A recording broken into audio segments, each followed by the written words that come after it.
Hello everyone, today we will make fish and chips.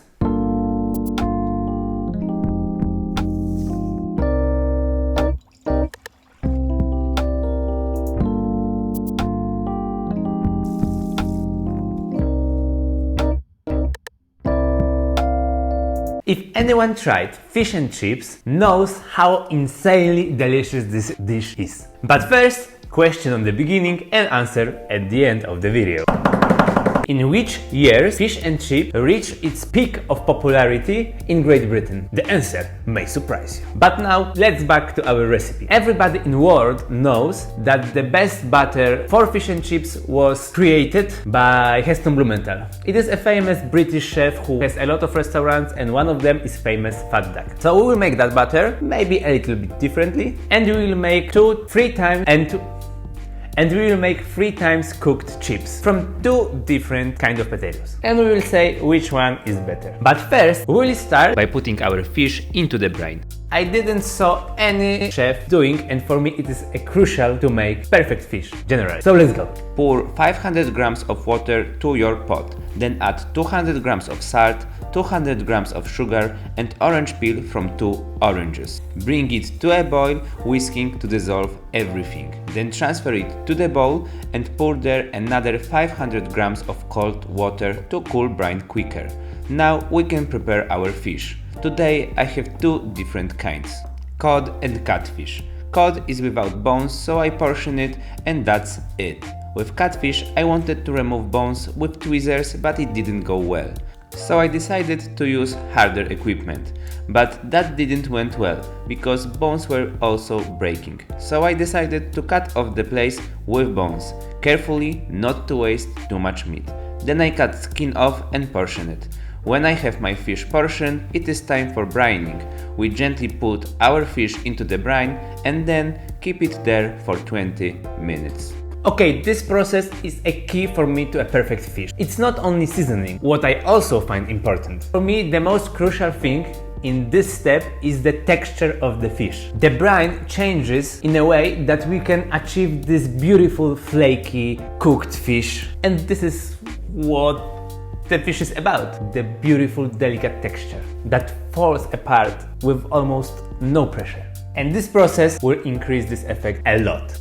After 20 minutes I take out my fish, it will get more tough, and that's good. Rinse your fish in cold water to remove too much salt from the surface. Then I dry it on paper towel and place it on a plate and cover with plastic wrap to prevent drying out, and place into the fridge. This is also important step. You need to let fish rest in the fridge for minimum 3 hours to let the salt go through all the fish. Now let's make our chips. I have two types, one with medium large amount of starch and the second with medium amount of starch. If you are looking to make these chips, remember to buy such a kind who doesn't fall apart while cooking. And potatoes with large amount of starch have tendency to do this. So I mark my chips to know which are which. I have two bowls of them, but the preparation is the same. I peel potatoes and then cut into the chips. For fish and chips I always make thick chips. It is important to achieve crispy outside and soft and mushy inside. Then I place them into the water and stir. Then I place those under water and rinse until the water is clear. This process will allow to remove excess starch from our chips, and it will help us to obtain this crispy outside. Then I take up my stove, put pot on it and place my chips in there. I add water, yes, splitting the water everywhere is necessary. Start heating chips and bring it to gently simmer. I cook it for something around 12 minutes, thinking how good it will be. Remember that every type of potato cooks differently. Stir and wash your potatoes. Do not go too far, because in that way you will be able to make puree, not chips. It sounded scary a little bit, so it is time for fun fact number 1. During World War II, fish and chips were one of a few foods that wasn't rationed to keep good morale in society. So now, if our morale goes up, let's go to the recipe. Let's back to our fries.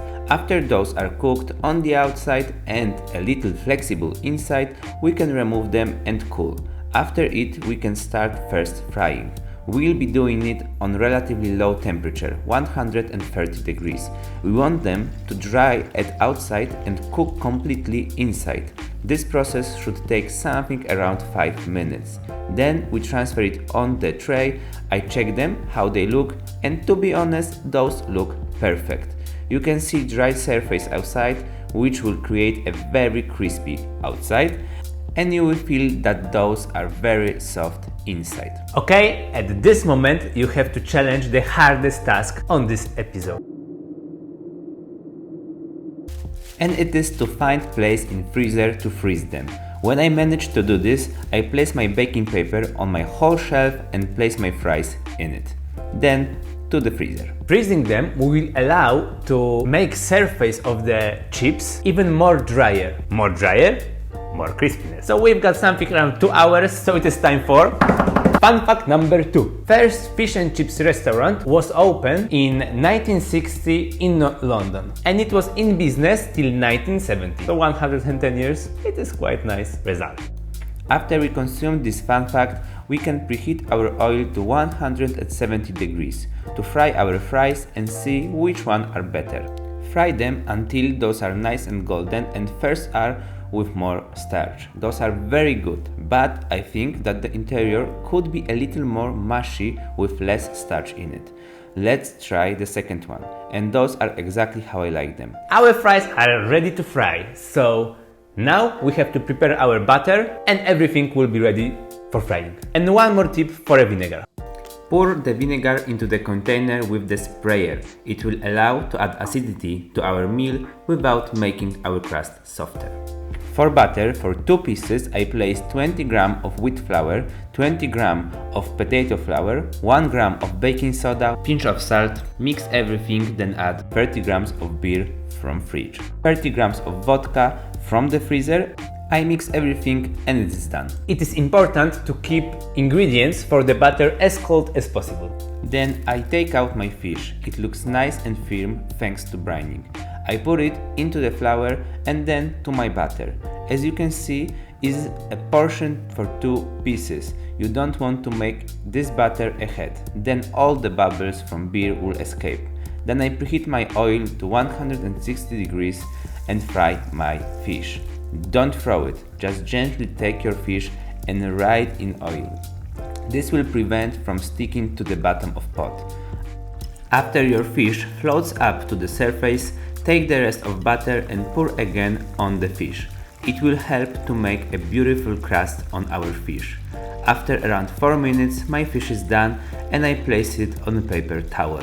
And then I fry my chips as I did it earlier and I am ready to plate them. And of course, I will shut up for this moment and put some music on.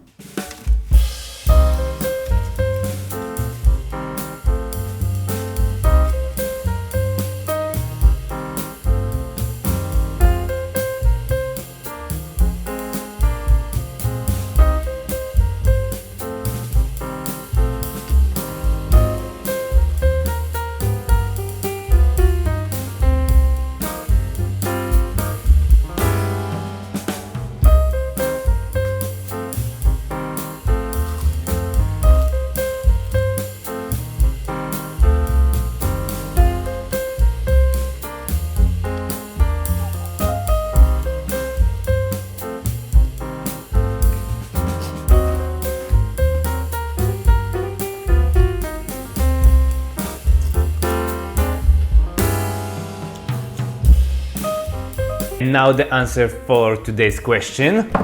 Fish and chips reached its peak of popularity in 1920. It were 35,000 of fish and chip stores in Great Britain. Thank you very much for watching this video. I hope you enjoy it. Please consider subscribing to the channel, and by now have a wonderful day and see you.